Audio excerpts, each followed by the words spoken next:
De gravar. Agora que eu lembrei, eu sempre esqueço de gravar, impressionante. Bom, primeira aula, né, de rodovias e ferrovias. Normal, depois a gente vai ajustando. Voltou a aparecer a tela, professora? Deu para ver? Voltou.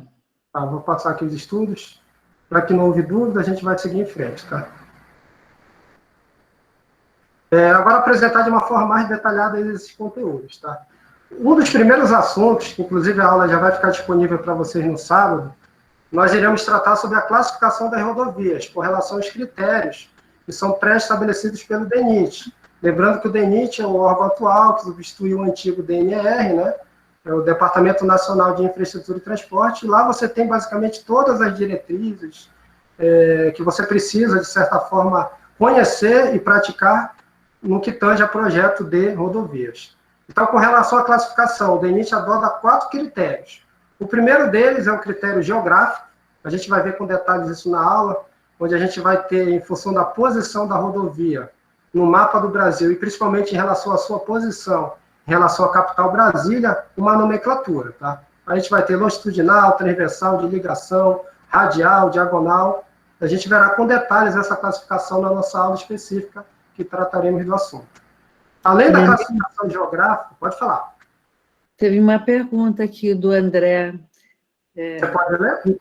Se na topografia, qual a necessidade ou a relevância de pontos de georreferenciamento? São totais. Sem hoje, vocês, inclusive levando em consideração que hoje tudo é feito através de programas que trabalham com modelos compartilhados, né? Falando daquela tecnologia BIM. Então, hoje é fundamental, tá, você trabalhar com informações georreferenciadas. Antigamente era muito comum o topógrafo, principalmente no tempo da caderneta, trabalhar com informações locais, né? Você adota um ponto conhecido, digamos um poste ou uma esquina de uma casa, ou até uma árvore, e a partir desse ponto ele locava toda a estrada. Hoje isso não é feito, não. Você precisa fazer um georreferenciamento, porque imagina, o cara cortou a árvore, o cara demoliu a casa, tirou o poste. Todo o meu sistema de amarração de pontos vai estar comprometido. Então, o georreferenciamento, ele é muito importante. E hoje a topografia, ela mudou, né, pessoal? Hoje a gente utiliza ferramentas como drones, que são os VANTs, onde você consegue fazer uso da fotogrametria para extrair informações desde curva de nível ao próprio modelo do terreno, tanto em termos de modelo de terreno como modelo de superfície. Então, hoje é fundamental, tá? Não se faz mais um trabalho, ainda mais em rodovias, sem o correto georreferenciamento. Deu para responder, André? Pode colocar aí no chat se está atendida a resposta. Então, seguindo aqui, ó, geográfica, né? Outra classificação que tem a ver com o aspecto funcional da via, que a gente vai ver. São aquelas que você tem locais, coletoras, arteriais de trânsito rápido, tá? É a segunda classificação. Geralmente são aplicáveis em vias urbanas, dentro de uma cidade, de um município. Essa é a segunda. A terceira seria em relação à jurisdição, né? A gente sabe que além das BRs, a gente tem as rodovias estaduais e até municipais. E além delas tem as vicinais, tá? A gente falará com detalhes na aula específica de classificações. E por fim, a mais importante de todos para o curso de rodovias, né, e também de ferrovias, é a classificação técnica, onde você subdivide as rodovias em classes, tá? Cada classe tem um volume de tráfego relacionado, uma velocidade de projeto, que vai literalmente formatar o que a gente chama de plataforma da mesma, que é a sua largura, a superelevação, a superlargura. Então, por isso que é muito importante, e eu peço para vocês entenderem bem essa classificação técnica, porque ela vai balizar a escolha de traçados, inclusive, tá? Ao longo do curso, tá? Na hora que a gente estiver praticando a questão do traçado da rodovia. Depois de classificação técnica, já no próprio sábado agora, a gente vai iniciar o estudo, literalmente, do que a gente chama de projeto geométrico, que, conforme cluster, que tem um livro específico dessa parte de projetos, ele classifica como elementos geométricos, que podem ser subdivididos em axiais e transversais. O que é axial? Axial, você imagina o eixo da pista, tá? Você está pegando seu veículo e está percorrendo de forma longitudinal a pista, ou seja, está percorrendo mesmo. Tudo que for tratado no eixo, a gente vai chamar de axiais, como o próprio nome já diz. E tudo que tiver no sentido de corte da via, no sentido transversal, como a gente viu lá em pavimentação, a gente vai denominar como elementos geométricos transversais, certo? Os axiais, eles podem ser divididos em planimétricos, que eu estou vendo em planta, e altimétricos, eu estou vendo em seção, tá? Seção ao longo do eixo da via. Os planimétricos, eles podem ser divididos em elementos tangentes, que geralmente a gente chama de poligonais, que são os trechos retos, e em curvas horizontais, tá, pessoal? Que a gente chama de concordância horizontal. Aqui a gente mostra até a imagem que foi retirada de um projeto, se eu não me engano, aí no Rio de Janeiro, onde você consegue perceber que ele fez a locação de uma rodovia, perfeito, provavelmente uma ampliação da mesma, onde você consegue visualizar tanto os trechos tangentes, como também os trechos curvos, aqui à minha direita, tá? Então, isso daqui são o que a gente chama de forma literal de elementos planimétricos. Professor, o grade vai aparecer em elementos planimétricos? Não, tá? O grade, que é um elemento muito comum em projetos, ele vai aparecer dentro de elementos altimétricos. E aí a gente vai ter grades retos e curvas verticais, tá, pessoal? Não dá para ver com detalhes na imagem, porque ela é ampla, mas tem uma linha aqui magenta, que é literalmente o grade da minha rodovia, ou seja, é o alinhamento final da mesma, considerando já o seu encaixe na topografia da região. Quando a gente for falar de elementos altimétricos, nessa própria aula, a apresentação do mesmo, vocês vão entender melhor essa parte aí. E além deles, né, a gente nem sempre vai ter rampas, né, retas, tanto os aclives como os declives, a gente vai precisar também intercalar com curvas verticais. E aí a gente tem também a necessidade de abordar isso no curso. E os elementos transversais, estou cortando a minha via, tem a ver mais com a parte de terraplanagem. Aí eu posso ter seções de aterro, seções em corte mistas, tá? Aqui a imagem mostra bem, ó. O tracejado seria uma linha imaginária, onde eu teria o terreno natural. A linha preenchida, contínua, seria o grade, né? Percebo que o grade, ora está acima, ora ele está abaixo do meu terreno natural, perfeito? E as seções cheias, que estão preenchidas com a cor preta, são onde eu tenho o aterro, onde esse trapézio aqui é literalmente a plataforma da minha rodovia. Então, ao longo do desenvolvimento longitudinal da mesma, é muito natural que eu tenha seções onde eu vou ter só aterro, onde eu vou ter uma mistura de aterro e corte, que a gente chama de mista, e somente corte. Por que eu tenho isso? Porque é natural, até por questões econômicas, que eu tenda a reaproveitar o material que eu cortei no aterro um pouco mais na frente, certo, pessoal? É o que a gente chama de compensação corte-aterro, e a gente vai ver, inclusive, como se projeta isso, visando um cenário econômico. Então, de formas gerais, pessoal, falando de projeto geométrico, no curso que a gente está iniciando hoje, a gente vai falar de cada um desses elementos. Ficou alguma dúvida aí, pessoal, em relação a essa composição? A gente ainda vai ver cada um individualmente, mas entendo que aqui a gente consegue ter um mapa geral com relação ao projeto geométrico do que a gente vai ver nessa parte inicial de rodovias. Algum questionamento? Podemos seguir? No chat, sem questionamento. Então, vamos seguir aqui. Então, agora vamos entrar na parte de elementos planimétricos. Ou seja, estamos vendo tudo em planta. A primeira atividade que a gente vai exercitar, inclusive já no sábado vamos começar por isso, e é uma decisão fundamental que vai influenciar literalmente o desenvolvimento do meu projeto, é avaliar o melhor traçado, né? Digamos que vocês tenham 2 pontos notáveis, que poderiam ser 2 municípios, 2 cidades, no contexto de rodovias. Geralmente, em termos matemáticos, você adotaria como a distância reta a mais viável, por ser a mais curta entre os 2 pontos, certo, pessoal? Não é comum a gente adotar esse tipo de ligação, reta e pronto, né? Não vou fazer curva, não vou desenvolver trechos, porque a reta seria aquela mais econômica. Só que quando a gente fala de rodovias, você já pode descartar essa situação. Por quê? Porque dificilmente você não vai ter o que a gente chama de condicionantes. Você não vai ter um rio passando entre os 2 pontos, ou até você dificilmente não vai ter uma topografia acidentada entre os 2 pontos. E fazendo essa junção aqui, vocês concordam comigo que esse trecho reto é totalmente inviável. Por quê? Porque ele está passando literalmente pelo pico de um morro aqui, ó. Considerando que está em metros essa cota, eu estou falando de 50 metros, tá, pessoal? É um considerável morro. E, além disso, eu estou atravessando o rio no trecho onde a margem é maior. O custo com a ponte vai ser maior. Então, isso daí inviabilizaria o meu projeto. Eu teria que pensar em outra solução.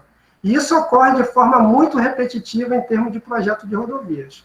Qual seria uma alternativa, pessoal? Eu poderia propor um segundo traçado, onde eu estaria segmentando em trechos, né? Eu teria 1, 2, 3, 4, 5 trechos, onde eu estaria desviando da minha área acidentada e cruzando o rio, onde ele tem uma largura de margem menor, para economizar tanto com pontes como também com o próprio traçado. E aí, vocês concordam que essa segunda solução ela seria mais viável que a primeira, por mais que ela seja mais longa? Eu acredito que sim, né? Por quê? Porque eu estou respeitando os condicionantes que eu tenho em relação ao meu projeto.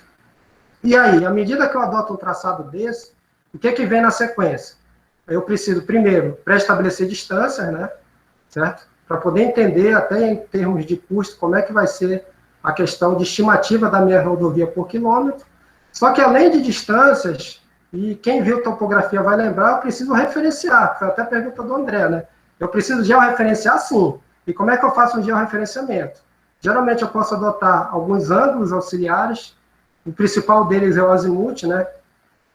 Topografia, é até um pecado você sair do curso sem saber o que é o azimuth, que é o ângulo partindo do norte, que toca meu poligonal de interesse aqui, que é essa daqui, no sentido horário, tá? E ele vai variar de 0 até 360 graus, perfeito? E aí você vai ter que fazer isso para todos os pontos. No caso de rodovias, além dos azimuth, você também precisa representar, sempre que você tem uma troca de direção, que a gente chama de deflexão, certo? Ou seja, a via, ela tenderia a vir reta aqui, mas eu tive que fazer uma troca de direção, então eu tenho que marcar essa deflexão.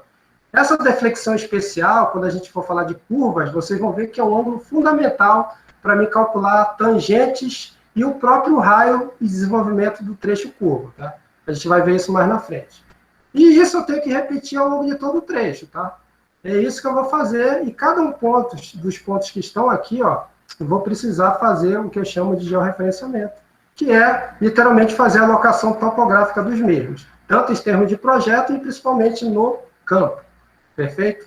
Acaba aqui, pessoal? Não. Eu, basicamente, concluí apenas a poligonal. Depois disso, eu vou precisar... Essa poligonal também recebe o nome de tangente.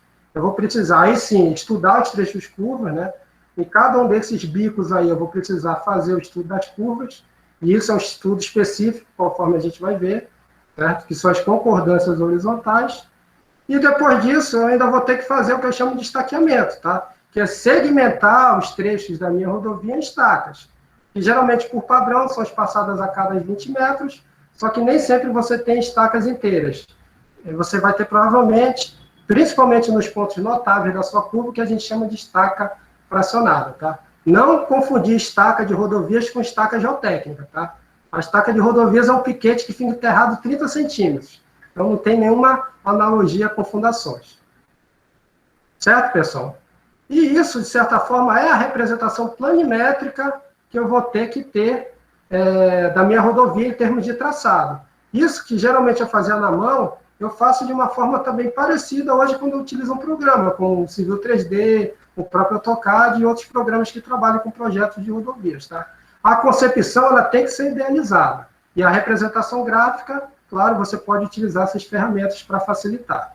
Certo, pessoal? Aqui essa imagem é bem interessante, porque ela te dá um panorama geral de todos os elementos planimétricos que a gente vai precisar estudar e calcular também os mesmos para poder entender bem essa parte em termos de rodovias. Ok? Alguma dúvida, pessoal, com relação ao slide? Esse é importante, tá? Inclusive, a gente vai ter atividades. Podem pegar seu caderninho lá de topografia, dar uma revisada, como é que calcula azimuth, rumo, deflexão, que vai ajudar bastante nesses exercícios. Sem dúvida aqui no chat. Não sei se alguém tem alguma dúvida. Só no dia da avaliação, estou brincando. Vamos seguir aqui, então. Pode parar, tá, pessoal? Só sinalizar aí que a gente está tentando devagar, nem sei que horas são, mas ainda está cedo, dá para ir.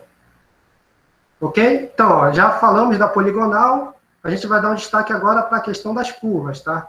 Em relação às curvas, a gente tem duas possibilidades, sendo a primeira mais comum, que é adotar ou não adotar, ou seja, com ou sem transição. O que é transição? Eu vou tentar mostrar para vocês através de um vídeo aqui, ó.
Não sei se deu para notar, né, mas o legal é que ele mostra, tanto em aspectos físicos, como também em aspectos de a intensidade do giro do volante, o que significa você adotar ou não uma transição. A transição nada mais é do que você adotar um trecho espiral na entrada e na saída do trecho curvo, tá, pessoal? Isso facilita muito, porque quando você tem um trecho basicamente somente circular, ou seja, através de um único raio, a força centrífuga, lembra lá da física? Força centrífuga, aquela força que tende a jogar o veículo para fora, a força inercial, inclusive, né, que tende a jogar o veículo para fora em uma curva, ela atua de forma considerável, principalmente quando você tem grande velocidade, né, mv²/2, energia cinética. Então, para, de certa forma, você reduzir esse efeito da força centrífuga e melhorar as condições de trafegabilidade, segurança e conforto do motorista, você introduz aqueles trechos espirais, que eu vou mostrar para vocês aqui, ó. O trecho central é circular, tá? Isso não muda, mas antes e depois da curva você introduz uma espiral, com comprimento pré-estabelecido e calculado. Isso melhora muito, pessoal, e melhora muito mesmo o conforto na hora de você dirigir.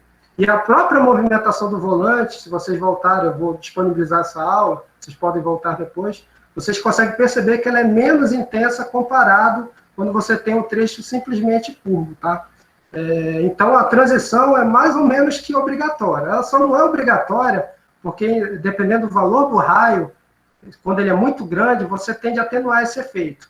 Mas como raios grandes são antieconômicos, para rodovias a partir de 60 km por hora de velocidade diretriz, geralmente você faz curva com transição, tá? A gente vai ver com detalhes isso quando a gente for falar das normas específicas. E aqui alguns exemplos, ó. Aqui eu tenho uma curva com raio menor, mas com transição, tá? Aqui ela é um pouco mais aberta, né? Mas mesmo assim eu teria a transição. E eu posso fazer essa transição também, pessoal, com curvas que a gente chama de reversas, tá? São curvas consecutivas. É uma forma também de você atenuar, você geralmente utiliza esse modelo em condições topográficas adversas, tá? Onde você tem um desfiladeiro e tem um talude do outro lado. É também uma forma de você atenuar e fazer esse tipo de transição. Existem outras que a gente vai comentar com mais detalhe quando a gente entrar na parte de curvas. Outro ponto importante, pessoal, e vocês podem concordar comigo que ninguém queria estar no lugar do motociclista, né? Realmente é uma situação que provavelmente será fatal para o mesmo. É a questão de avaliar, além do traçado, além das questões das curvas, você precisa também verificar o que a gente chama de visibilidade, tá? Não adianta eu fazer um melhor projeto econômico e tal, e depois que eu projetar aquela curva, ela for conhecida como curva da morte. Ninguém quer levar esse ônus para a sua vida profissional. Então, eu preciso garantir, isso faz parte do estudo geométrico, as visibilidades mínimas para evitar esse tipo de situação, tá? E essa imagem ela é crítica porque, além da curva ser fechada, você tem um talude aqui, ó, praticamente a 90 graus. Então, se ele tiver aqui, a visibilidade praticamente é nula, tá? Ah, professor, não tinha jeito, tinha que ser feito assim a rodovia. Tinha uma forma de atenuar? Tem, tá, pessoal? Sempre tem. Se a gente estudar, a gente consegue atenuar esses efeitos. Eliminar, não, mas atenuar, a gente consegue de forma a seguir uma distância mínima de visibilidade. Com relação às distâncias, a gente tem três tipos, na verdade. A primeira delas, e a que é obrigatória em termos do DENIT, é o que nós chamamos de distância de visibilidade de parada, que é a distância mínima que eu preciso ter em relação ao meu obstáculo, e aqui na imagem o obstáculo é um carro preto aqui, que por algum motivo parou, eu tenho que ter em relação a ele para conseguir reagir, ou seja, verificar que ele vai parar, o que ele parou, e frenar, tá, pessoal? Preciso também ter uma certa distância para o carro patinar, deslizar, e aí vai fazer aquela interação cinemática entre o pneu e o pavimento, né, antes dele parar. Então, essa distância de visibilidade de parada, ela é fundamental, principalmente quando a gente tem esses tipos de geometria, ó, que são geometrias onde eu tenho concordâncias verticais, né, ou seja, o caminhão que está vindo aqui, ele tem que ter uma visibilidade. Imagina se esse parou que está na frente, ele vai bater? Não. Eu tenho que fazer uma rampa, de certa forma, que garanta essa visibilidade mínima. Da mesma forma, quando eu tenho curvas, tá, pessoal? Que é a imagem aqui da direita. Então, visibilidade é um parâmetro, principalmente a visibilidade de parada, é um parâmetro obrigatório em termos de projeto geométrico. E aí, professor, como é que eu faço? Não é mais fácil cortar o talude? Não. Você consegue calcular. A gente vai ver que esses cálculos vão depender da velocidade do veículo, do tempo de reação do motorista, tá? A gente consegue mensurar isso. Da questão física, né, cinemática do atrito entre pneus e pistas. Deve considerar as questões meteorológicas, tá? Inclusive se é dia ou noite, se é chuva ou sol. Geralmente o atrito está condicionado à pior situação, que é com chuva, certo? E claro, né, nem sempre eu vou ter minha pista plana, e geralmente eu não tenho, também eu devo considerar as declividades longitudinais. Tem uma equaçãozinha que a gente vai mostrar na hora certa, né, quando a gente for tratar desse assunto, que vai equacionar todo esse problema aí, e vai dar condição que eu projete a minha curva, tanto horizontal como vertical, considerando a distância mínima de visibilidade, principalmente a de parada. Perfeito? Além dessa, pessoal, eu destaquei aqui porque esses parâmetros são os que a gente tem maior dificuldade de mensurar, tá? Porque atrito depende de vários tipos de interações, inclusive a questão da pista, e o tempo de reação é uma sensação humana. Aí tem até uma metodologia chamada PIEV, que tenta consolidar o estudo disso. Mas a gente verá com mais detalhe mais na frente. Ok? Perguntas? Não, nenhuma ainda. Então vamos seguir. Então, ó, a primeira distância de visibilidade que a gente vai tratar é a de parada. Além dela, pessoal, a gente tem uma distância de visibilidade que não é obrigatória, mas principalmente a norma americana, que a AASHO recomenda, é o que a gente chama de distância de visibilidade de tomada de decisão. O que é isso, professor? Eu vou tentar exemplificar aqui, ó, através do vídeo.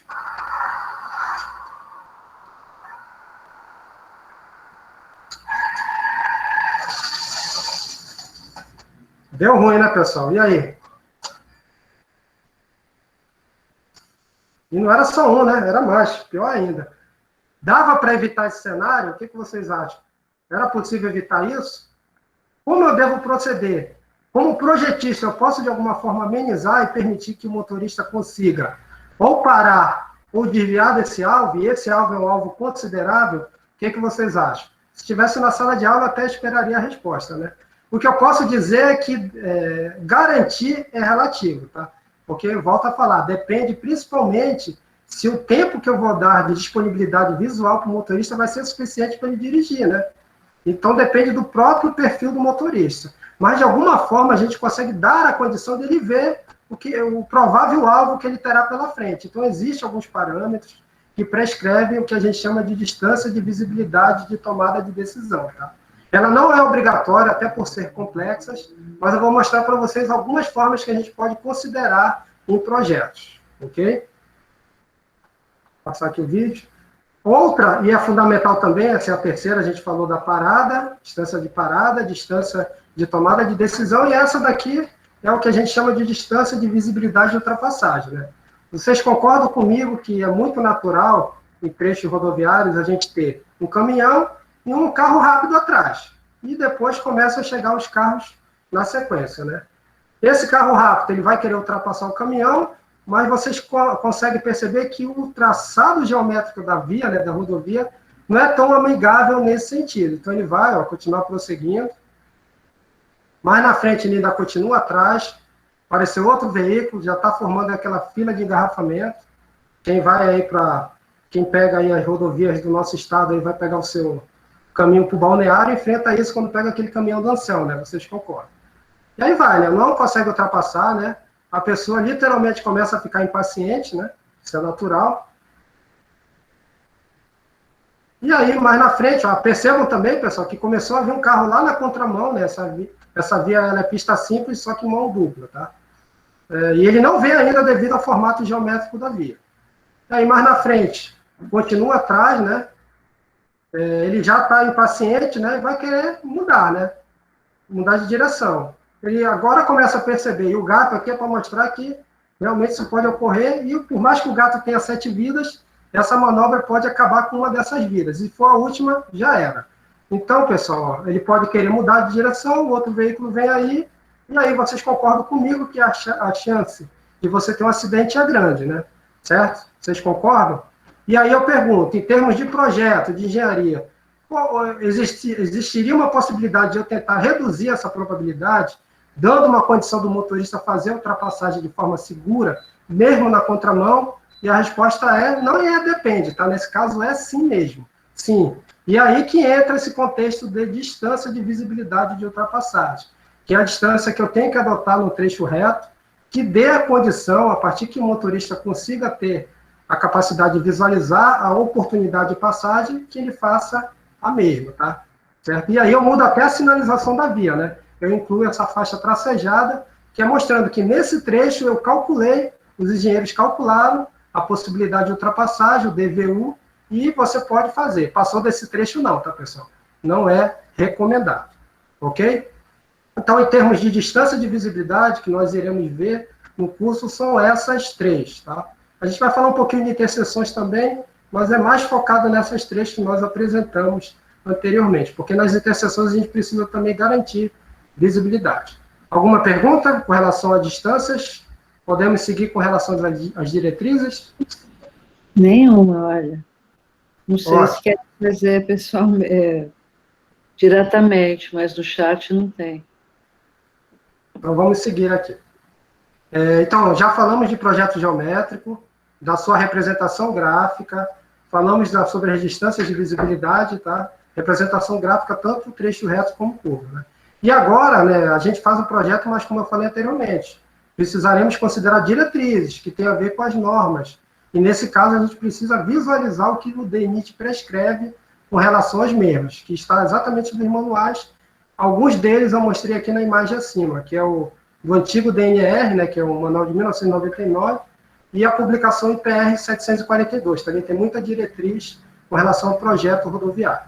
Quais são essas diretrizes que eu tenho que considerar? Eu vou resumir algumas aqui, ó, que a gente vai, inclusive, estudar no curso. Primeiramente, é estabelecer qual é o raio mínimo e máximo que eu posso adotar. Tá? Isso vai estar literalmente ligado à classe de rodovia. Lembrando que a classe ela vem em função de demandas de tráfego.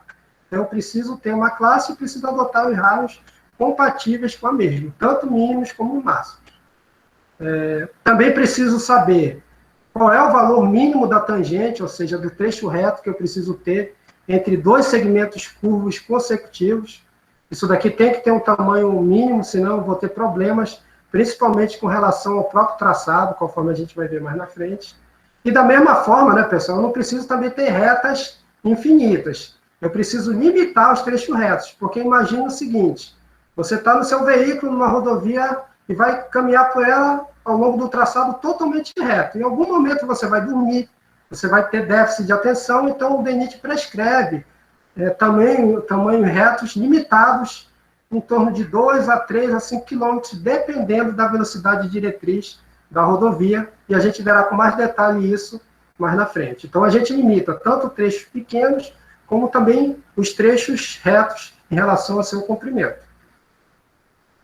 Além disso, a gente vai estudar, não exatamente como está na imagem, porque aqui ninguém vai sair do curso de mencionar uma pista de NASCAR, né, nem de Stock Car. Mas a gente vai ver essa parte de superelevação mais relacionado ao contexto rodoviário, onde a gente vai saber calcular e, principalmente, detalhar o que seria essa superelevação. Tanto a máxima, que você adota em algumas circunstâncias, como também qual é a elevação mínima de projeto. Tá? Sempre eu vou ter uma superelevação, tá? A mínima até para garantir as questões de drenagem, que eu preciso que considerar, e nós veremos com mais detalhes ao longo do curso.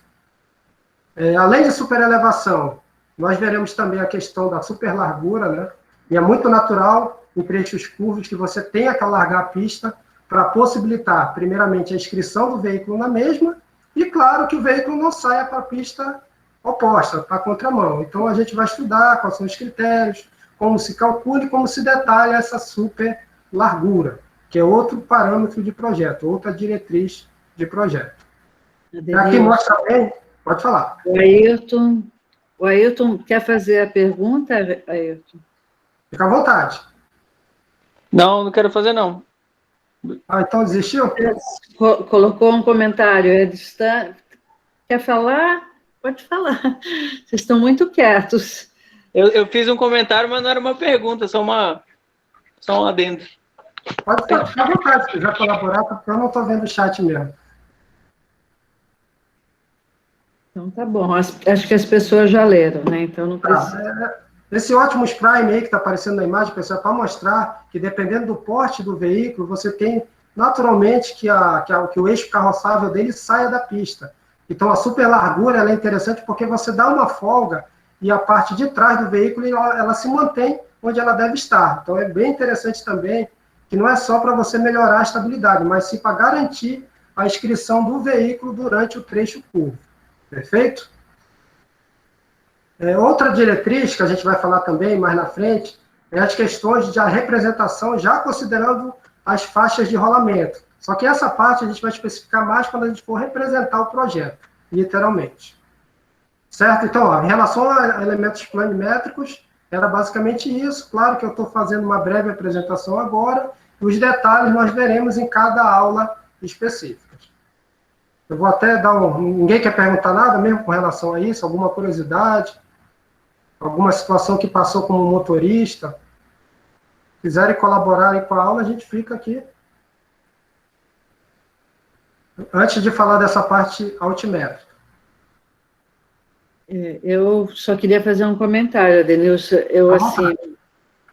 Quando eu vim aqui para o Amapá, em 2013, né, eu estranhei muito a situação que as rodovias aqui se encontram, né? E, assim, o que eu estranhei mais ainda foi a velocidade máxima permitida aqui, que eu acho totalmente incompatível, né? Às vezes você tem pista simples, sem acostamento, asfalto ruim e a velocidade 110 por hora, né?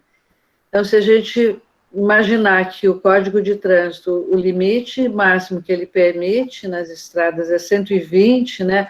Aí você vai para o sul, para o sudeste, uma rodovia com 120 quilômetros, ela tem um asfalto maravilhoso, né? Ela tem uma sinalização excelente, tanto para o dia como para a noite, ela tem acostamento, ela tem uma série e a de 110 também, né? Então, só para comentar que no quesito rodovias, né, Denilson, aqui no Amapá, sem contar as rodovias que ainda não estão finalizadas, né?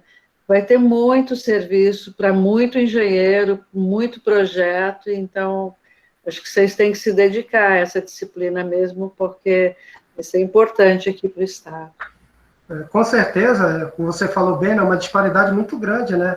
Não só, aqui a gente reclama muito do pavimento, né? Mas o pavimento é um dos problemas.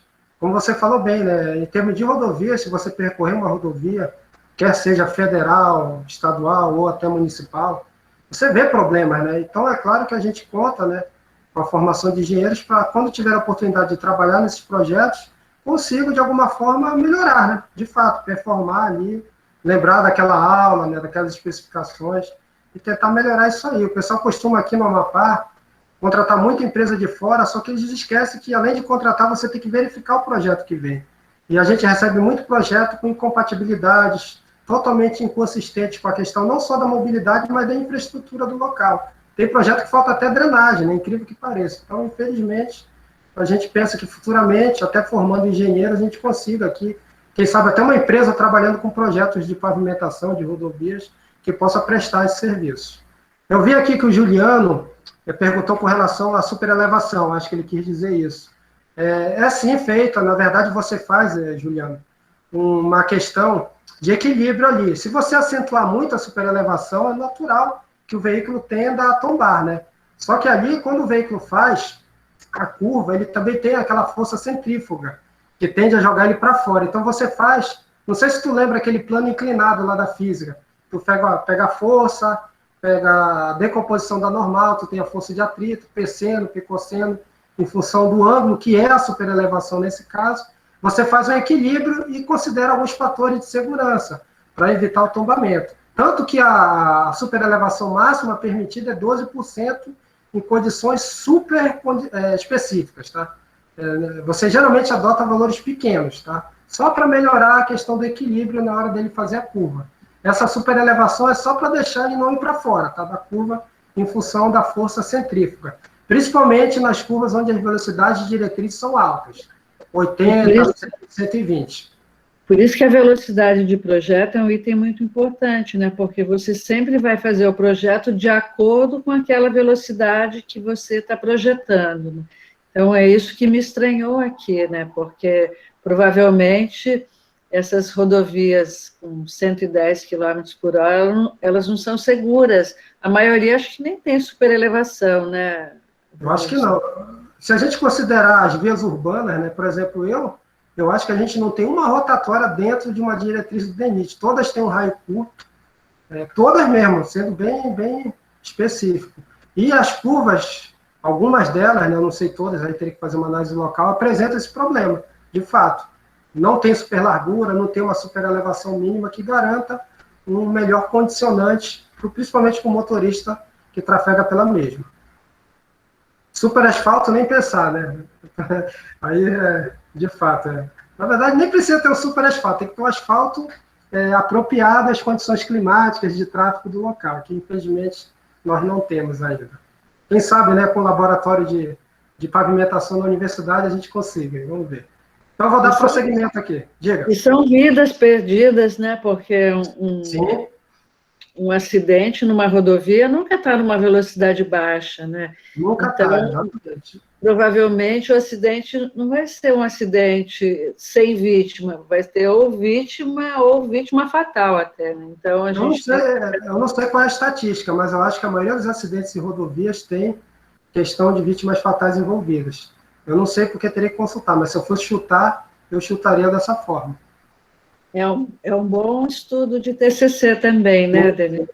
Então, acho que tem essas informações, mas acho que a Polícia Rodoviária deve ter, sim. Que é avaliar o traçado, quanto ele influencia, né, com relação a essa questão dos acidentes. E deve ter muitos problemas mesmo. Então, vou continuar aqui, vamos novamente compartilhar, ainda não apresentar agora, janela, apresentação de imagem. Então, a gente vai começar a falar agora, deixa eu só ocultar aqui, para trabalhar com o mouse, dos elementos planimétricos. Vou passar rápido aqui. Altimetros, perdão, a gente falou dos planimétricos, vamos falar de altimetros, certo? O principal deles, pessoal, e isso é uma atividade corriqueira para quem trabalha com projetos de estrada, é sempre relacionar em termos de estaqueamento, que é o meu eixo longitudinal, e a cota com relação ao terreno natural, tá? Sempre que eu for fazer um estudo topográfico e fizer um corte longitudinal por onde vai passar a via, eu vou conseguir representar o que a gente chama de terreno natural, que está no eixo da minha futura rodovia, né? Nós sabemos que, da mesma forma que a gente viu na parte planimétrica, a gente precisa pré-estabelecer o quanto a gente vai precisar alterar esse terreno natural para chegar no que a gente chama de grade, conforme a gente vai ver mais na frente, né? Então, nunca vou ter essa situação, né? O meu veículo, né? Esse veículo que está na animação, percorrendo literalmente a rodovia, obedecendo 100% o terreno natural. Só se eu tivesse uma rampa pronta, ou um trecho de curvas bem configurados, mas em termos de terreno natural, dificilmente eu vou ter essa condição. E aí entra a necessidade de eu precisar, e por isso está a engenheira aí embaixo, estudar um grade, né? Eu poderia imaginar, no primeiro momento, que eu teria um plano inclinado reto entre os pontos A e B, claro que eu tenho que ver a distância entre eles, e se essa inclinação não é bastante acentuada, senão nenhum veículo de carga vai conseguir subir a mesma, certo? Então, eu já começo a analisar um grade. Além desse grade, eu poderia também, aí está o carrinho agora, ó, mais tranquilo, eu teria a possibilidade, estou chamando esse de grade 1, eu teria a possibilidade também de propor, pessoal, um outro grade, que eu estou indicando aqui, pela linha tracejada em verde, certo? Onde o meu veículo teria agora sim, ó, de fazer trechos, onde eu teria aclives e declives. Analisando alguns aspectos, está aí o grade 2, com relação a corte e aterro. Alturas quer dizer quanto eu vou tirar em termos de corte e quanto eu vou precisar aterrar em relação, literalmente, a aterro, tá? O que eu poderia avaliar em relação a esses dois traçados, vermelho e verde, com relação a menores custos e melhoria das características técnicas? Aí? Qual é o traçado entre os dois que me dá os menores custos e, automaticamente, qual é que me daria as melhores características técnicas? Aí? Quem pode responder essa aí? 1 minuto. Valendo, não dá para dizer nada. Está na primeira aula, não tem como saber se dá para dar ponto. Traçado verde. Traçado verde você considera de menor custo ou de melhor características técnicas? Eu acredito que seja ambos. Ambos? Não, aí nesse caso vamos ter que optar por um, porque tem diferença. eu acredito que o traçado verde seja o mais econômico e o vermelho de melhores condições técnicas, porque com a clive e declive da maneira que está aí, ele pode até ficar mais barato, porque vai fazer um corte menor e um aterro bem menor, mas já dificulta a questão da visibilidade para o motorista. E no trecho vermelho não tem problema nenhum de visibilidade. Então você acertou em cheio, é exatamente isso, tá? Como você falou, por mais que eu tenha... Oi? Diga. Eu disse que ia dar um ponto, hein? Não, não falei nada disso, ainda está no início. Mas é o seguinte, tu está totalmente correto, né? Por mais que eu tenha economia em relação à movimentação de terra, né, eu tenho que levar em consideração essas questões de visibilidade, ó, certo? Como eu falei, eu vou projetar a rodovia mais econômica, mas eu não quero que ela seja batizada como a rodovia da morte. A rodovia Ayrton Morte da Silva, já pensou? Ninguém vai querer isso, né? Então você tem que levar em consideração essas características técnicas, tá? Não estou dizendo que o plano inclinado vai ser a melhor solução, tá? Provavelmente você vai ter alternâncias entre trechos, onde você vai ter aclives e declives, mas você tem que levar em consideração a distância de visibilidade. Mas considerando as duas propostas, você está correto com relação a isso, perfeito? Ficou alguma dúvida aí, pessoal? E aqui mostra bem essa questão da distância de visibilidade, né? E aqui já mostra, a gente está vendo em corte, tá, pessoal? Perceba que eu tenho destaque em X e no Y as cotas, já as curvas, que eu vou ter uma curva convexa e aqui uma côncava. Já adiantando para vocês, essa curva aqui, ela recebe uma forma parabólica, tá? É uma parábola que você calcula para poder chegar tanto no dimensional como também na locação da mesma. A gente vai ver isso com mais detalhe quando a gente for tratar de curvas verticais.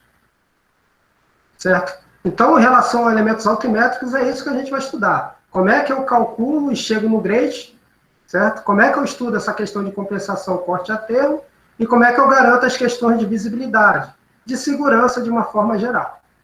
Com relação aos elementos transversais, pessoal, como a gente já viu lá no início, a gente já sabe que aqui eu tenho uma seção de aterro, né, na minha plataforma, aqui eu vou ter uma seção mista, onde eu tenho corte a termo, e aqui eu vou ter uma seção simplesmente de corte, certo? Só que isso eu vou ter ao longo da minha via, né? Então eu preciso, de alguma forma, trabalhar com isso em termos de compensação, garantindo que eu vou ter a menor distância de transporte de material, que eu vou conseguir aproveitar esse material dentro das possibilidades, na menor distância possível. Então, tudo isso tem que ser planejado, e é por isso que a gente precisa considerar que isso vai ter um custo, e isso é significativo, e principalmente que eu preciso fazer um projeto de terraplanagem. Tá? Cheguei lá numa obra da prefeitura, do governo. Aí você chega no primeiro dia lá no container, quero ver um projeto de terraplanagem aqui da rodovia. Não precisa disso não, é só um geométrico, isso daí o cara faz pelo campo. Pode falar que ele está totalmente errado, e provavelmente ele está onerando o projeto dele, aliás, a construção dele em torno de 25%, tá? Porque isso é fato. Quando você não estuda uma terraplanagem, por mais que você seja um engenheiro experiente, e que você tenha um trecho longo de rodovia, tá? Trecho curto até dá para chutar, mas trechos longos, é fundamental que você faça o estudo do projeto em termos de terraplanagem. Perfeito? E aí, como é que você faz isso? Minimizando, tentando chegar no contexto onde você tem menores movimentos de terra e automaticamente menores custos. Fazendo a volumetria ao longo do eixo da via e principalmente utilizando, claro que essa volumetria ela vai visar a compensação de volumes e utilizando uma ferramenta que a gente chama de diagrama de massas. Alguns conhecem como diagrama de Bruckner, tá? É muito comum você ver artigos também com essa nomenclatura.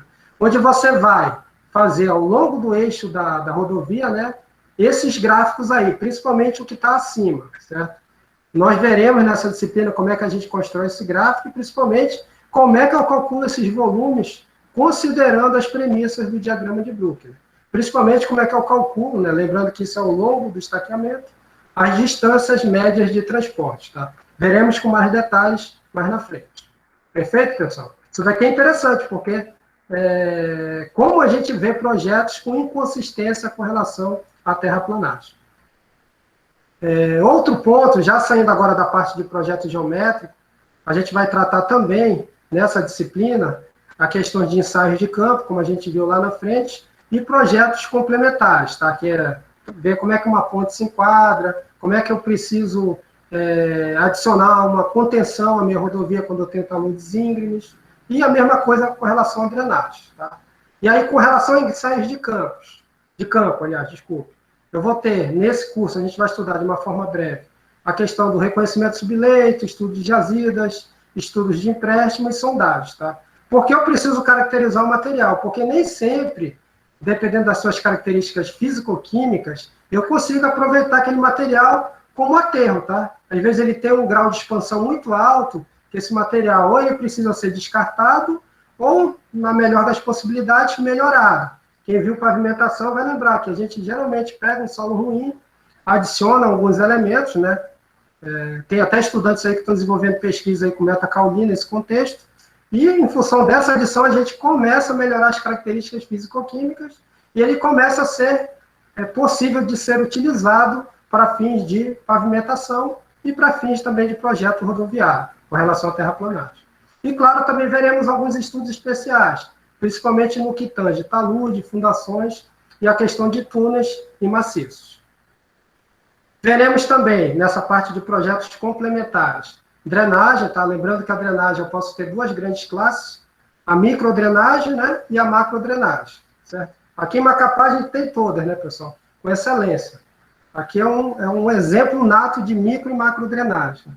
Pelo contrário, né? Na verdade aqui a gente basicamente não tem isso. A micro, nem sei na verdade como é que é pensada, e a macro esquece.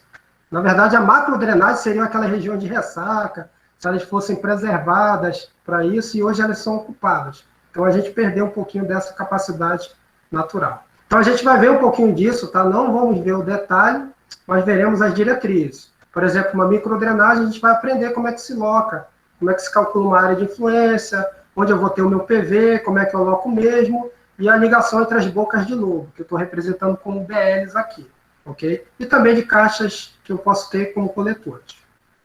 Em termos de macrodrenagem, pessoal, a gente vai dar uma olhada geral em obras que a gente poderia utilizar como referência, tanto em termos de galerias, canais e canaletas de grande porte, literalmente, são também consideradas macrodrenagens.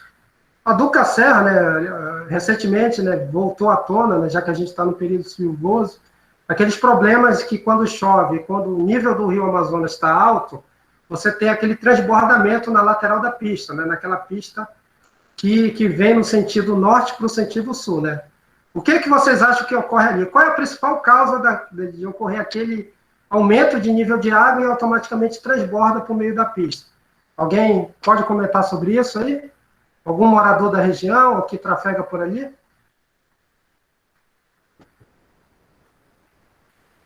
O que vocês acham aqui? Alguém chuta aí? Bem, ali tem um problema clássico, pessoal, que é o seguinte, quando eles fizeram aquele aterro, nessa pista que eu falei, que é a pista que você vem do sentido norte para o sentido sul, eles esqueceram que fizeram literalmente, né, uma represa, e toda a água que andava pelo caminho natural, que vem ali do canal do Jandiá, desde o rio até entrando na cidade, ela acabou sendo represada. E quando ela fica represada, ela tende a subir, como se fosse uma barragem, e chega no nível máximo, que é acima do grade da pista que tem ali. Então, uma intervenção que tem que ser feita naquela região, além das questões de estabilização, daqueles taludes que tem ali, por mais que não sejam íngremes, é você colocar uma galeria de água por baixo, um tubo-água, ou uma galeria de concreto pré-moldado, que você possa possibilitar que a água não seja represada e flua por aquele canal. E isso vai, com certeza, amenizar aqueles problemas, tá, pessoal? Isso é uma solução simples aí, que pode ser pensada para aquela região.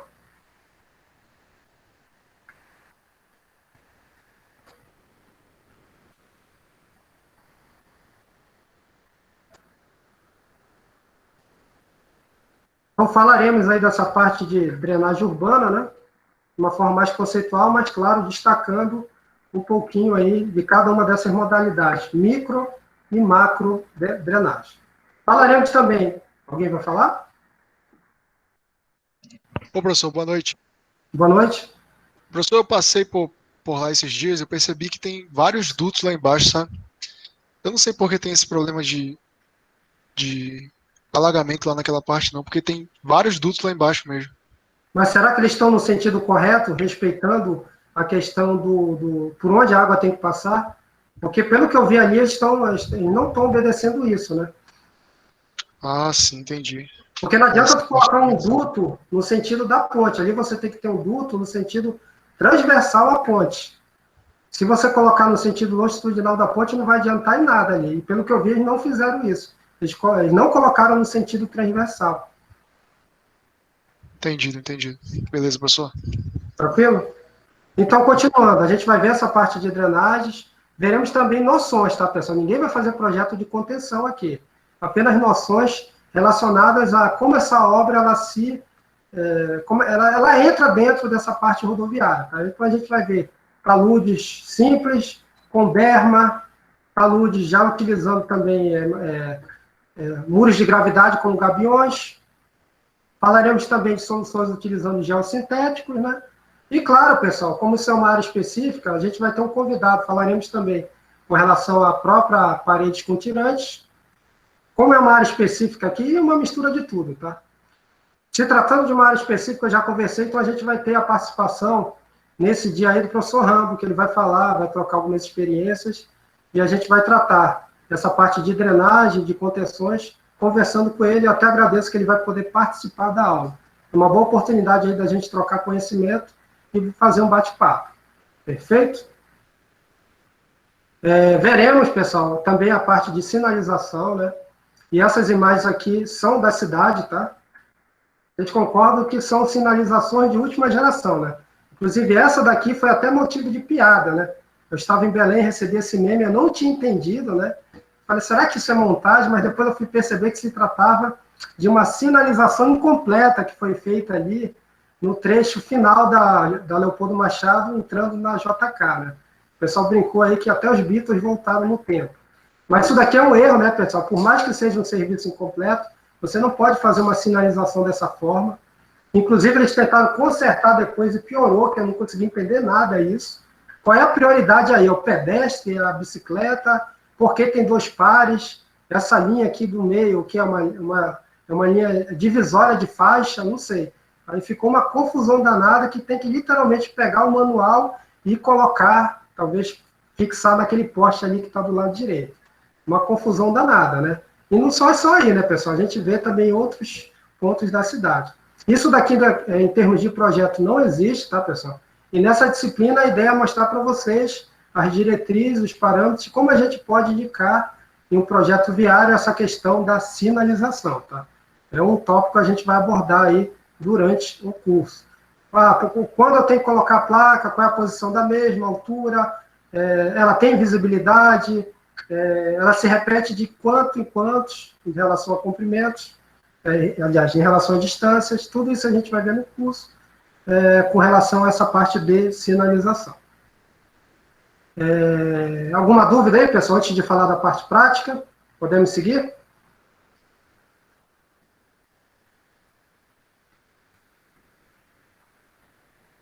Então, vamos seguir aqui, tá?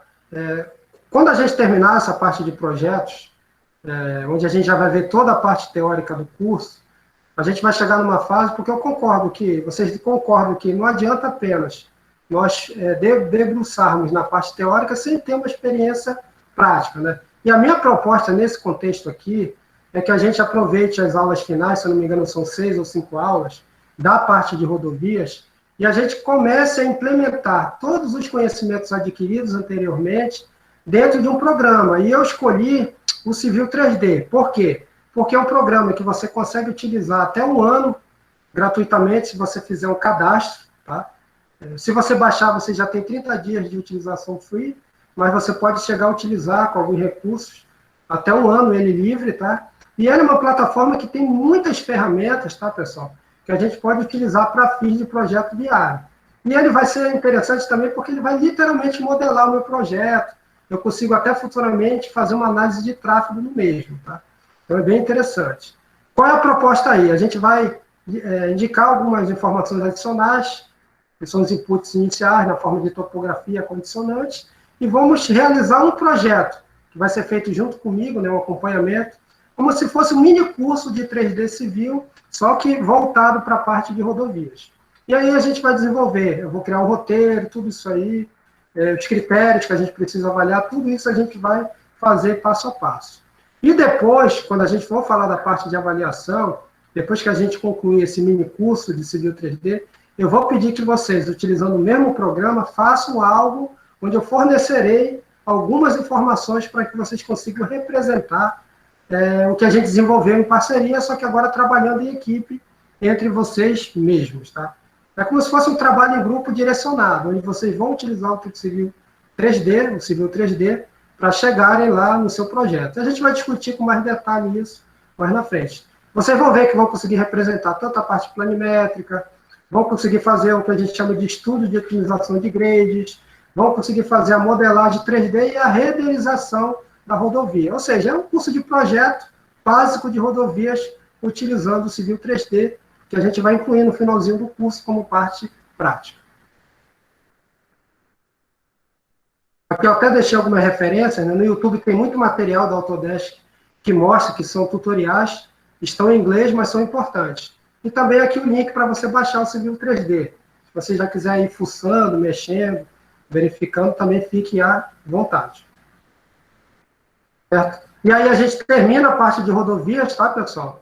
Certo? O meu carrinho, símbolo da parte de rodovias sai, né? E aí entra a professora Badinha, com a parte de ferrovias, e ela pode falar um pouquinho, eu vou mostrar aqui, a gente pode inverter agora, e eu também, se for necessário, complemento com relação a essa parte aí. A parte de ferrovias, né, evidentemente que a gente... Vou passar aqui, professora, só para deixar um pouco mais aberto. Em praticamente uma semana e meia, né, uma semana a gente não vai conseguir sair do curso projetando nenhuma ferrovia. Mas a gente achou importante, até porque está na nossa ementa, né, Adenilson? Sim. Vocês tenham alguma noção. Então, a gente vai ver a parte de classificação, né, na primeira aula, classificação e normas. Em seguida, a gente vai ver um pouco de tração e operação. Eu, há muito tempo, já fiz um curso na Rede Ferroviária Federal, em ferrovias, mas foi um curso de praticamente 6 meses, sabe? E eu, assim, em algum momento a gente pode até dar um mini curso e conseguir avançar um pouco, até porque, ultimamente, não sei se vocês têm acompanhado, mas essa discussão do transporte sobre trilho ou sobre pneus, ela está muito em voga, né? Em São Paulo, a discussão vamos fazer um BRT, um BRS, o metrô, né? O metrô, agora, ele tem optado por algumas implantações de monotrilho na região lá do ABC. Então, se vocês ou ficarem aqui no estado, que eu acho que a gente já tem espaço para fazer alguns projetos de ferrovias, né, trens urbanos e, no futuro, até metrô, né? Vamos ver o que o próximo plano diretor diz, né, Denilson? Não, com certeza, né? Mais viável. Como você bem falou, né, a gente tem que ter, pelo menos, a gente não vai detalhar nada de ferrovias. A gente precisa ter alguns conhecimentos básicos, classificação, tração e operação, conhecer um pouquinho da seção transversal dela, os elementos que compõem, né? A gente vai falar um pouquinho disso. Bitola, tá, pessoal? A gente tem alguns padrões de bitola, certo? A gente vai falar um pouquinho disso. E tração e operação, como a professora falou. São conceitos básicos, mas importantes que vocês saiam do curso sabendo com relação a ferrovias. Perfeito? Perfeito, porque também, sabe que um grande sonho meu é a gente fazer um projeto, né, de um trem urbano que saia lá da Zona Norte, venha uma ramificação para o centro da cidade, aí venha para a Zona Sul, chegue até Santana, vá até Mazagão. Então, em algum momento, nós vamos conseguir iniciar esse estudo desse traçado aí em alguma das disciplinas, né? Sim, é uma possibilidade boa, pelo menos estudar a viabilidade do traçado, além de fazer um um projeto básico, né, um projeto inicial, né, uma proposta, talvez, né, seria interessante. Então, é isso. O Adenilson resumiu bem o que nós vamos ver. Então, a gente vai conversar um pouco sobre as provas, Adenilson? Isso. Chegamos aqui num capítulo importante da aula de hoje, que é justamente falar como é que serão os critérios, tá? Eu vou passar essa parte aqui de regimento, vocês podem ler lá, que fala um pouquinho com relação a esse ensino remoto, né? Mas eu queria falar de alguns pontos aqui, tá? O primeiro deles é a questão da frequência, né? A gente terá, né, como vocês já viram, né, aulas síncronas e aulas assíncronas, né? Como é que funciona a frequência em cada um dos casos? Já na aula de hoje, né, eu até baixei uma extensão, um complemento do Google, que no momento certo eu vou pedir para vocês digitarem uma palavra lá, e essa palavra, quando for digitada, já vai ser a frequência de vocês, já vai para uma tabela Excel, depois eu baixo e coloco lá no SIGA, tá? Então, toda aula síncrona, a gente vai fazer uma chamada convencional, utilizando esse complemento que eu tenho no Meet, tá? A gente vai até fazer hoje, já fica mais ou menos esquematizado, mas eu acredito que outros professores já estão utilizando essa ferramenta. No caso das aulas assíncronas, gravadas, o que é que eu peço para vocês? A gente vai postar o vídeo, certo? Vocês terão 72 horas depois da postagem do vídeo para ir lá fazer um comentário no mesmo, tá? Esse comentário eu peço que preferencialmente seja uma pergunta, uma dúvida ou uma contribuição que vocês queiram fazer com aquele assunto que está no vídeo. E aí eu vou pegar lá os comentários, observando esse prazo de 72 horas após a postagem do vídeo e vou lançar as frequências, tá? Então é importante que vocês vão lá e façam também o registro, porque vai valer frequência no caso das aulas assíncronas. Perfeito? Alguma dúvida, pessoal, com relação a esse critério de frequências?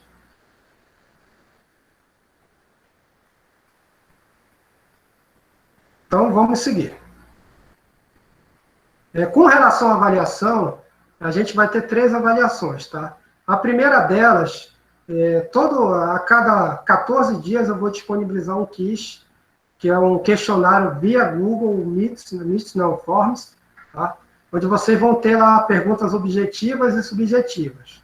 E vocês vão ter que responder, depois que responder, vocês têm direito a responder uma vez, vai ser encaminhado para mim, depois eu vou passar a correção.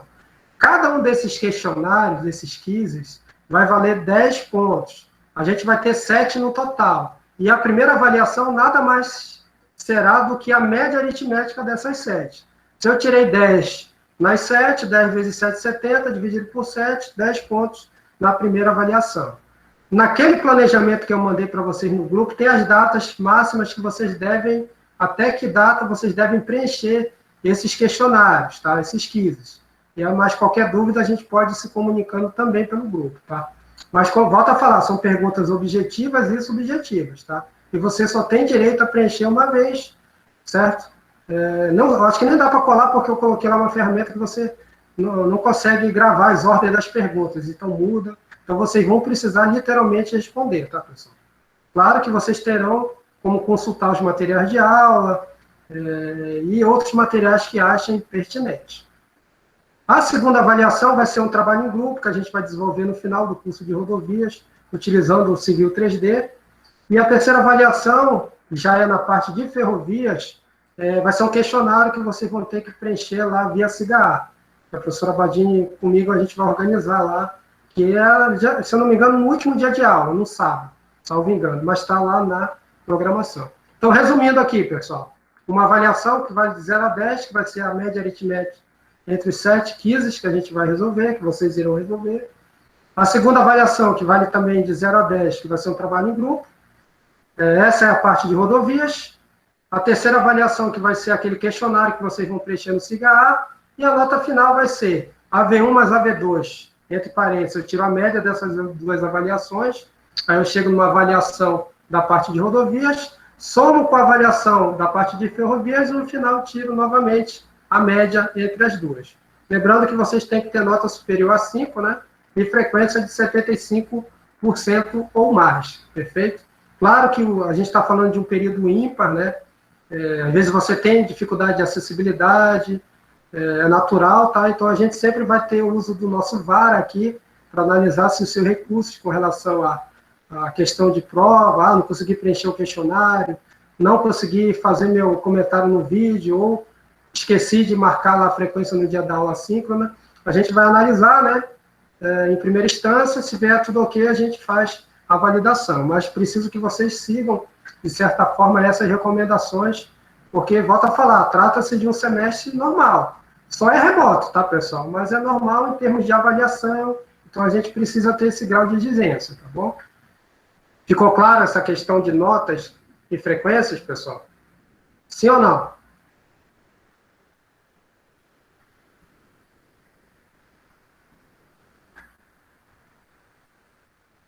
Aí o que é que eu vou fazer? Até apareceu aqui no slide, eu vou colocar aqui uma palavra, tá, pessoal? E eu vou pedir para vocês colocarem no chat a palavra que eu vou falar para vocês, tá? E a palavra vai ser exatamente rodovias, tá? Tudo em minúsculo.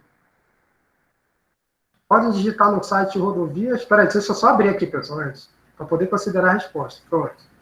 Valendo, tá, pessoal?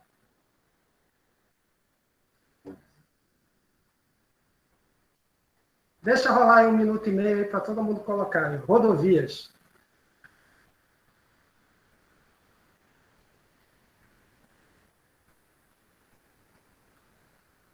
Se errar a semântica aí já era, tá, pessoal? Tô brincando. Esse critério é somente nas aulas síncronas, tá? Nas restantes não se faz necessário. Apenas o comentário, tá lá no vídeo.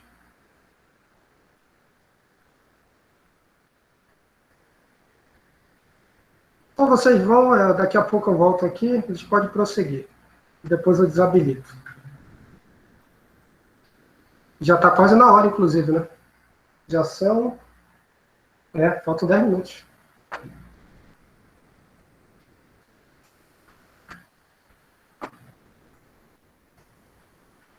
Ó, o tempo está até rolando aqui.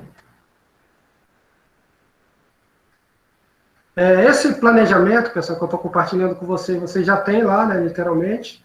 Eu não vou entrar em detalhes, mas aqui vocês conseguem ver os horários.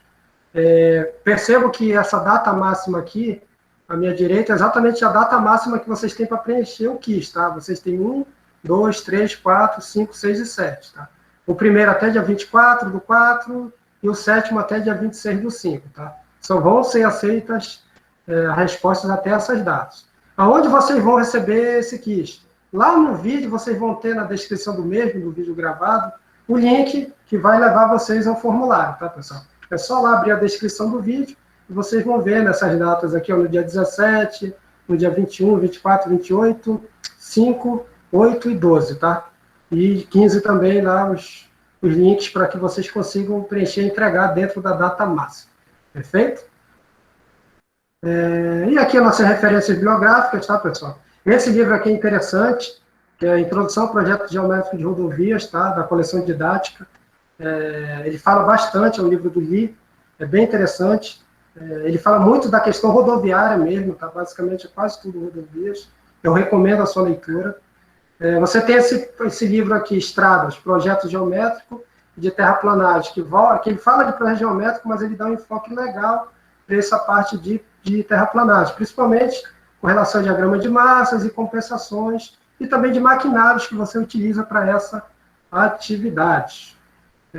Uma terceira recomendação é esse livro do Pedro II e do Wellington Figueiredo, que também trata da questão de estudos e projetos.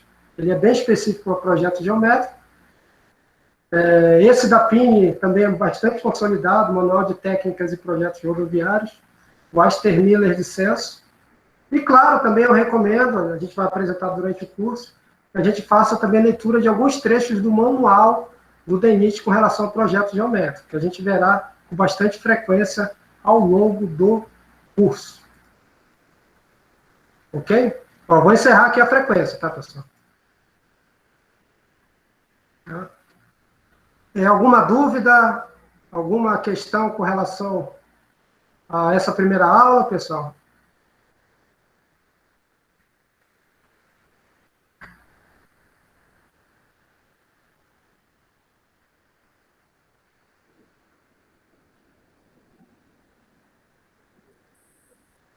Só tem uma dúvida em relação às referências. Pode falar, Raico. O senhor vai usar todos os livros que o senhor mostrou agora ou vai ter algum livro específico que vai ser mais utilizado? Desculpa, Raico, só repete o início, que deu uma cortada aqui, o início da pergunta. A minha dúvida é o seguinte, o senhor mostrou essas referências bibliográficas aí agora, eu queria saber se o senhor vai usar todos os livros ou vai ter algum livro específico que vai ser utilizado a mais. O que eu faço? Eu Eu faço um mix, cara. Eu procuro pegar o que eu vejo de melhor em cada um, tá? Durante o curso eu vou acabar utilizando um pouquinho de cada, tá? Mas a primeira referência eu vou utilizar em maior escala, perfeito? Aquele primeiro livro que eu apresentei. Mas vocês vão ver que a gente vai puxar muito de cada uma das referências. Eu costumo fazer um mix mesmo, para tornar a aula um pouco mais aberta, né? E a gente não trabalhar apenas com referencial, com mais de um, inclusive. Mas sempre eu vou tentar dar referência, tá? Da onde eu tirei a informação, vai estar lá no... Nessa aula inaugural eu não coloquei tanto, porque é mais apresentativa, mas quando a gente for desenvolver as outras aulas, eu vou sempre buscar colocar referência, tá? Até um comentário que eu esqueci de fazer, nas aulas assíncronas, tentem colocar a legenda ativa, porque eu sempre coloco um comentário adicional, uma referência, que por acaso eu não tenha indicado no vídeo, eu coloco lá para vocês verem, tá? Às vezes até uma correção mesmo. Eu esqueci, eu falei algo tecnicamente invertido, ou até às vezes errado, eu costumo fazer a correção na própria legenda, tá? Então não são muitas, mas é importante que vocês assistam o vídeo considerando aquela legenda, tá? Não é o close caption, é a legenda, tá? O CC é quando o que eu falo aparece na tela, não é isso, é a legenda com relação a comentários. Mais alguma dúvida, pessoal? Podemos encerrar nossa aula inaugural? Era até 22h40, então a gente está just in time mesmo, já está no finalzinho. Senhora Badinho, algum comentário final aí? Não, eu, infelizmente, né, não vou estar com vocês em todas as aulas, mas no final de maio que a gente vai estar junto, mas eu acho que vocês estão em boas mãos aí, o professor Adenilson é muito bom. Então, boa aula para vocês e no fim de maio a gente se encontra. Então é isso, pessoal. Desejo aí uma boa noite a todos aí, se cuidem, né? Se sair álcool em gel, máscara, perfeito. E vamos seguir nosso curso aí, melhorando a cada dia. Boa noite a todos, pessoal. Boa noite. Boa noite. Boa noite. Tchau. Até mais. Buenas noches. Buenas noites.